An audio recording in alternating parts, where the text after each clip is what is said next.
गंगापुर नाम का एक गांव था। वहां राधे श्याम अपनी पत्नी के साथ रहता था। गंगापुर में पानी की बड़ी समस्या थी।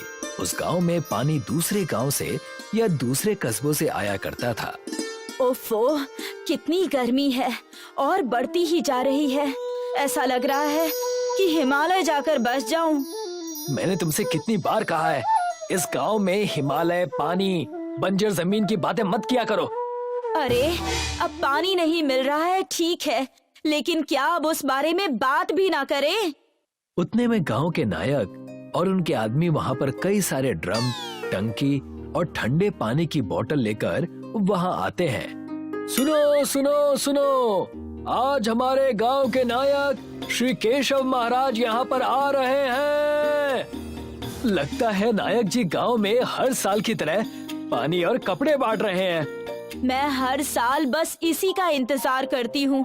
चलो चलकर पानी ले ले, वरना पूरा गांव उसी पर टूट पड़ेगा। राधे श्याम और उसकी पत्नी वहां पर पहुँचे और वहां उन्होंने देखा कि पानी में गंदे गंदे कीड़े घूम रहे हैं। तब राधे श्याम ने नायक के दरबान से कहा, इस पानी को तुम हमारे पीने के लिए लेकर आए हो? इंसान अगर इससे नहा भी लेना तो भी बीमार हो जाए। हाँ, ये सही कह रहे हैं। अगर घर के बच्चे ये ऐसा पानी पिएंगे तो उन्हें बहुत ज्यादा तकलीफ होगी। जो है यही है, इसके अलावा कुछ भी नहीं है। लेना है तो लो, वरना मैं चला। ए जी, क्यों मुंह लग रहे हो? जो है वही ले लीजिए। नायक का दरबान वहाँ से चला गया। गांव वालों ने जैसे तैसे पानी पीने की कोशिश की। उस गंदे पानी को पीने से आधे गांव वाले बीमार हो गए। उनके पास कोई चारा नहीं था। एक दिन सारे गांव वाले राधे श्याम से मिलने गए। हम सब नायक के घर जा रहे हैं, अगर तुम्हें भी चलना है तो चलो। आज फैसला हो ही जाए इस पानी की समस्या का। हाँ हाँ, तुम सही कह रही हो, हमें वहाँ जाना चाहिए। सारे मिलकर गांव के नायक के घर जाते हैं। उस वक्त नायक ने गांव वालों को देखा और वो सारा माजरा समझ गया। देखो, मेरे पास इस इलाज का कोई उपाय नहीं है। तुम चाहे जो कर लो, मैं अब कहीं से पानी की भीख नहीं मांग सकता। आपके भेजे हुए गंदे पानी की वजह से पूरा गांव बीमार हो गया है। उनकी बातें बिना सुने ही नायक अपने कमरे में चला जाता है। उसे जाता देख राधे श्याम और अन्य गांव वाले बड़े परेशान हो जाते हैं। मुझे तो ये समझ में नहीं आ रहा है कि अब कहाँ जाएं, क्या करें? खेती का समय भी आ गया है, हमें ही कुछ तय करना होगा। आज तो हमारे गांव के नायक ने भी हमारा साथ छोड़ दिया। अगर इस साल भी हमने खेतों को बंजर छोड़ा तो हमारे खेत, घर बार सब कुछ मुश्किल में आ जाएगा। इससे हमें कैसे भी निकलना होगा। गांव बहुत ज्यादा परेशान है और अगर ऐसा ही चलता रहा तो हम सबके प्राण संकट में हैं। गांव वाले मिलकर चर्चा कर ही रहे थे कि उनके गांव में घुड़सवार आता है, जिसे देखकर सब दंग रह जाते हैं। क्या ये गंगापुर गांव है? मैं यहाँ आपकी सहायता के लिए आया हूँ। कृपया करके हमारी जान मत खाना, हम पहले से ही बहुत परेशान हैं। लेकिन तुम मेरी बात तो सुनो, मैं भी इसी गांव का हूँ। तब जाकर घुड़सवार ने अपने बारे में सारी बातें बताई। कई साल पहले मेरे पूर्वज इस गांव में आकर बसे थे। उस वक्त मैं बहुत छोटा था जब हमें इस गांव से बेदखल कर दिया गया था। जरूर तुमने कोई चोरी की होगी, आखिर घोड़े पर भी तो आए हो। चोरी तो नहीं, मुझे और मेरे परिवार को तंत्र विद्या करने की वजह से इस गांव से निकाला गया था। लेकिन तुम्हारे परिवार को निकाला क्यों गया था? क्या समस्या आ गई थी? गांव में हर साल भव्य पूजा हुआ करती थी ताकि गांव में बरसात हो, लेकिन मेरे परिवार के कुकर्मों की वजह से आज गांव इस मुसीबत में है। हम कुछ समझे नहीं, आप कहना क्या चाहते हैं? ज्यादा लालच के चक्कर में मैंने उस वक्त उस पूजा से गांव के खेतों के जादुई बीज चुरा लिए थे। ये बात जब पंडित जी को पता चली तो मुझे और मेरे परिवार को गांव से निकलवा दिया। उस पूजा के फल स्वरूप भगवान ने हमें आशीर्वाद के तौर पर मुट्ठी भर जादुई बादलों के बीज दिए थे, लेकिन हमने भगवान का दिया हुआ आशीर्वाद चुरा लिया और इसी वजह से हमें निकाल दिया गया। बादलों के बीज? ये क्या होता है? वो बीज अब कहाँ है और उससे क्या होगा? उस बीज से हम बादल उगा सकते हैं। हर खेत में बादलों के पेड़ होंगे, जिससे गांव के खेतों को पानी मिलेगा। और उन बीजों को मैंने हमारे पुश्तैनी खेत में दफना दिया था, जिन्हें मैं आज लेकर आया हूँ। उस घुड़सवार ने अपने घोड़े से उतरकर अपनी झोली में रखे उन चमकते हुए बीजों को निकाला और गांव वालों को दिखाने लगा, जिसे देखकर सब दंग रह गए। राधे भैया, आप जाकर थोड़ा सा पानी लेकर आइए। राधे श्याम गांव जाकर गंदा पानी लेकर आता है। सब मिलकर खेत में जाते हैं। अब आप सब इस बीज की ताकत देखिएगा। मैं इन बीजों को अभी बो देता हूँ। आप सब कल सुबह आकर देखिएगा, ये बीज बादलों के पेड़ बन चुके होंगे। जैसे ही उस घुड़सवार ने उन बीजों को खेत में बोकर पानी डाला, पूरी रात गांव वालों ने इंतजार किया। देखते ही देखते उस खेत में से बादल बाहर निकल आया। ये कैसे हो सकता है? ये तो मुमकिन ही नहीं है। मुमकिन क्यों नहीं है? हमारे गांव में अब बरसात होगी, अब हम भी खुश रहेंगे। घुड़सवार ने अपने झोले से सारे बीज निकाले और पूरे गांव वालों में बांट दिए। सभी गांव वालों ने उसे ले जाकर अपने अपने खेतों में बो दिया और फिर सभी के खेतों में बादल उगाए। गांव में मानो जैसे खुशियों का मेला निकल आया हो। आज सबसे पहले मैं इन बादलों के पानी से नहाऊंगा। तब राधे श्याम ने कहा, वो सब तो ठीक है, लेकिन तुम अब तक हमारे गांव में क्यों नहीं आए? अगर तुम पहले ही आ जाते तो गांव में इतनी तकलीफें नहीं होती। मुझे इस गांव के नायक ने यहाँ आने से मना किया था। बस बस, अब हमसे झूठ मत बोलिए। नायक जी तो बड़े अच्छे हैं। गंदा पानी ही सही, उन्होंने हमारी कई सालों तक मदद की है। अब ये बहुत ज्यादा बोल दिया तुमने। भला नायक जी ऐसा क्यों करेंगे? उस वक्त उस घुड़सवार की बात को सब टाल देते हैं। गांव वालों की खुशी का नायक को पता चल जाता है। तब वो अपनी चाल चलने को सोचता है। इन गांव वालों को हमें मुट्ठी में रखना ही होगा। मैंने ये भी सुना है कि रघु फिर से गांव में आ गया है और गांव वालों को शक्ति बीज दे दी। जी मालिक, ये बात सच है। अब आपकी इज्जत कोई नहीं करेगा। उनके बादल उनके खेतों में जब रहेंगे तब ना। तुम जाकर सारे बादल चुरा लेना और हमारे घर के पीछे जो गौशाला है उसमें रखवा देना। याद रहे, ये काम तुम्हें सारे गांव वालों के सो जाने के बाद ही करना है। इससे क्या होगा मालिक? तो कहीं के तुम हमेशा ही ऐसे रहोगे क्या? बादल चुराने पर सारे गांव वाले हमारे कदमों में आ जाएंगे।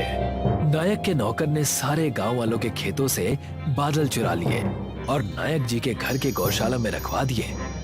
जब सुबह हुई तो सारे गांव वाले उन बादलों को ढूंढने लगे और घुड़सवार से पूछने लगे, जरूर तुमने ही हमारे बादल चुराए हैं। तुमने आते ही अपना रंग दिखा दिया ना। 4 दिन की चांदनी फिर अंधेरी रात। अगर तुम्हें बादल लेने ही थे तो हमें बादलों के बीज दिए ही क्यों? लेकिन मैं उन्हें क्यों चुराऊंगा? तुम सबको बहुत बड़ी गलतफहमी हो गई है। ने एक तो बादल चुराए और अब हम गांव वालों से जुबान लड़ा रहे हो। उतने में वहाँ पर नायक का नौकर भागते हुए आया। चलो चलो, नायक जी का घर पानी से डूब रहा है। नायक जी की जान खतरे में है। हम कुछ समझे नहीं, आखिर ऐसा कैसे हो गया? नायक जी ने अपने घर के पीछे गौशाला में तुम्हारे बादल चुरा कर रखवा लिए थे, जिस वजह से उनके घर में बादलों की बारिश से बाढ़ आ गई है। और वहाँ जाकर देखते हैं नायक उस बाढ़ में फंसा हुआ होता है। बचाओ, मुझे कोई बचाओ, वरना मैं यहीं खत्म हो जाऊंगा। मुझे तैरना नहीं आता। बचाओ, बचाओ। नायक की मदद की आवाज सुनकर घुड़सवार और राधे श्याम दोनों उनके घर पानी में चले जाते हैं और नायक को बादलों की बारिश से बचाकर बाहर लेकर आते हैं। मुझे माफ कर देना, गद्दी की लालच के कारण मैंने ये फैसला लिया। मुझे माफ कर देना। तुम्हें माफ तो कर देंगे हम। पहले इन बादलों को सब अपने अपने खेतों में रखवाओ, उसके बाद तुम्हारा फैसला होगा। सबने बादल वहाँ से अपने अपने खेतों में लगवा लिए। इस नायक को हमें इसी हालत में छोड़ देना चाहिए। उम्र भर ये इसी गांव में रहकर पछताएगा, तब मजा आएगा। नायक को उसकी बुरी हालत में छोड़कर सबने घुड़सवार को गांव का नया नायक घोषित कर दिया और खुशी खुशी उस गांव में रहने लगे। आनंदपुर गांव में लालाजी की अंगूरों की खेती थी, जो उनका नौकर बलदेव उसे संभाला करता था। लालाजी बीच बीच में खेत देखने आ जाया करते थे। क्यों बलदेव, सब कुछ कैसा चल रहा है? सब ठीक है लाला जी। मैंने कल ही फसल में कीटनाशक दवाई छिड़की है। और जो मैंने नए बीज लाए हैं वो कैसे हैं? बहुत अच्छे हैं। ये देखिए, उन बीजों से मोटे मोटे अंगूर उग रहे हैं। अच्छी बात है। मोटे अंगूरों का ज्यादा दाम मिलेगा हमें। जी लाला जी। लाला जी ने बलदेव को पगार पर रखा था। बलदेव एक बहुत अच्छा किसान था, पर उसके पास खुद की जमीन नहीं थी। वो लाला जी के खेतों पर किसानी करता था और इसके बदले लाला जी उसे हर महीने तनख्वाह देते थे। रोज शाम 6 बजे बलदेव अपने घर के लिए निकल जाया करता था। एक दिन की बात है, बलदेव खेत पहुंचा और उसने देखा कि कई सारे अंगूर की गुच्छे गायब थी। कल यहाँ ढेर सारे अंगूर के गुच्छे थे, अचानक कहाँ गायब हो गए? पता नहीं, लगता है मुझे ही कोई आभास हुआ होगा कि यहाँ अंगूर लगे थे। खैर, जाने दो। बलदेव ने इस बात पर इतना ध्यान नहीं दिया और रोज की तरह अपना काम करने लगा। रोज रात 7 बजे वो अपने घर के लिए निकल जाता। अगले दिन भी वही हुआ। बलदेव अंगूरों के खेत पहुंचा और वहाँ कई अंगूरों के गुच्छे गायब थे। ये कैसे हो सकता है? मैंने कल ही यहाँ सच में अंगूरों के गुच्छे देखे थे। कुछ तो गड़बड़ है यहाँ पर। लगता है कोई मेरे अंगूरों को चोरी कर रहा है। अगर लाला जी को ये बात पता चल गई तो वो मुझे काम से निकाल देंगे। नहीं नहीं, मैं ऐसा नहीं होने दे सकता। मैं आज रात को उस चोर को कैसे भी पकड़ कर रहूंगा। बलदेव ने ठान ली कि रात को वो अंगूरों के चोर को पकड़ेगा। शाम के 7 बजे और बलदेव रोज की तरह अपने खेतों से निकल गया। पर इस बार वो अपने घर नहीं गया, बल्कि पास के एक बड़े पेड़ के पीछे छिप गया। बलदेव ने अपने साथ एक लाठी ले रखी थी। आज रात को उस चोर की चटनी बना दूंगा मैं। फिर वो कभी भी मेरे अंगूरों को चोरी करने के बारे में सोचेगा भी नहीं। बलदेव खेतों पर नजर लगाए बैठा था। आधी रात हो गई, लेकिन चोर अब तक आया नहीं था। अभी तक वो चोर क्यों नहीं आया? बलदेव परेशान था, पर फिर भी वो नजर रखकर बैठा था। आखिरकार सुबह 6 बजे जैसे ही हल्की रोशनी आई, रोशनी के साथ कुछ परियां उसके खेत में आ गई।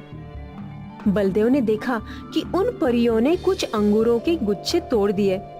तो ये परियां हैं जो मेरे अंगूरों को चोरी कर रही थी। बलदेव दौड़ता हुआ खेतों में पहुंचा। आप सब तो परियां हैं, तो भला आप लोग मेरे अंगूरों को चोरी क्यों कर रही हैं? तो इस फल का नाम अंगूर है। हमारे परीलोक में ये नहीं उगाते, पर उस दिन हमने जब ये अंगूर खाए तो हमें ये बहुत पसंद आए। तब से हम इन्हें तोड़कर खा रहे हैं। पर आपकी वजह से मेरे मालिक मुझे नौकरी से निकाल देंगे। ऐसा क्यों?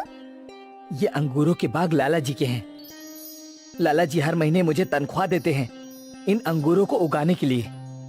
अगर आप लोग ऐसे ही सारे अंगूरों को खा लेंगी तो वो मुझे तनख्वाह नहीं देंगे और काम से भी निकाल देंगे। अरे रे रे, क्षमा कीजिए, हमें ये सब बातें पता नहीं थी।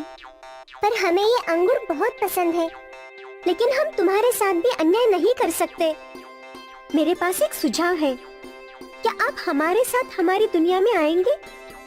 आप हमें वहाँ अंगूर उगाना सिखा दीजिए और इसके बदले हम आपको ढेर सारे सोने के सिक्के दे देंगे। सोने के सिक्के? हाँ, और फिर हम अपने अंगूर खुद उगाना सीख भी जाएंगे। ठीक है, मुझे मंजूर है। बलदेव ने कुछ अंगूर की बीज ले ली और फिर परियों ने एक दूसरे का हाथ पकड़ा और बलदेव का भी, और कुछ मंत्र पढ़ा। मंत्र पढ़ते ही बलदेव भी परियों के साथ उड़ने लगा।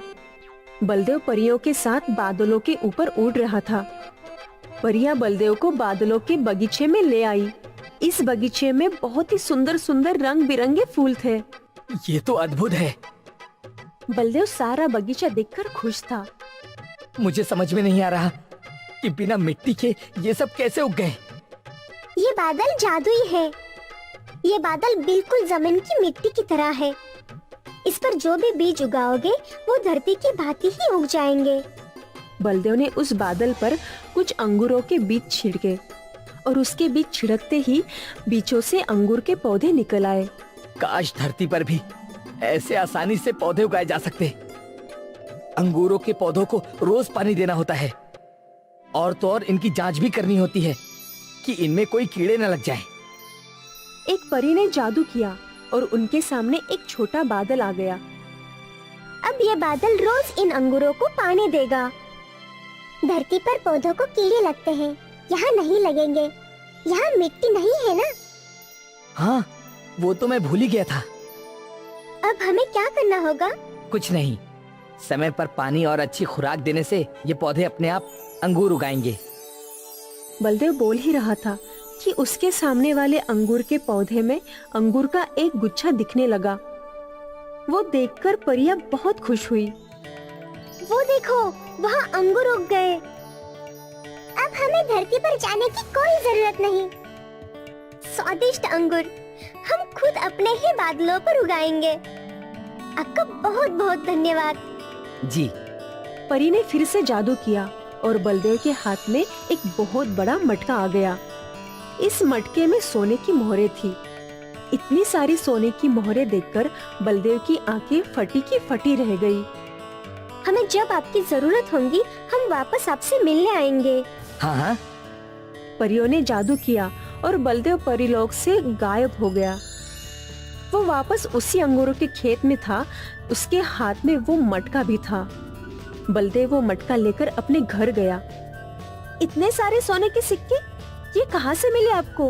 बादलों पे खेती करने के लिए परियों ने दिया है। परिया? बलदेव ने अपने परिवार को पूरा किस्सा बताया। आपकी ये दोनों बातों पर मुझे विश्वास नहीं हो रहा। पहली कि हम अमीर बन गए और दूसरी ये कि बादलों पर भी खेती होती है। अब तुम मानो या ना मानो, पर सच तो यही है। बलदेव ने बड़ा सा घर खरीद लिया और अपनी खुद की जमीन भी। इस जमीन पर उसने भी अंगूर की खेती शुरू कर दी। अब उसे पैसों की बिल्कुल चिंता नहीं थी। वो परियों का शुक्रगुजार था। बादलों पे खेती करने से उसकी किस्मत ही बदल दी।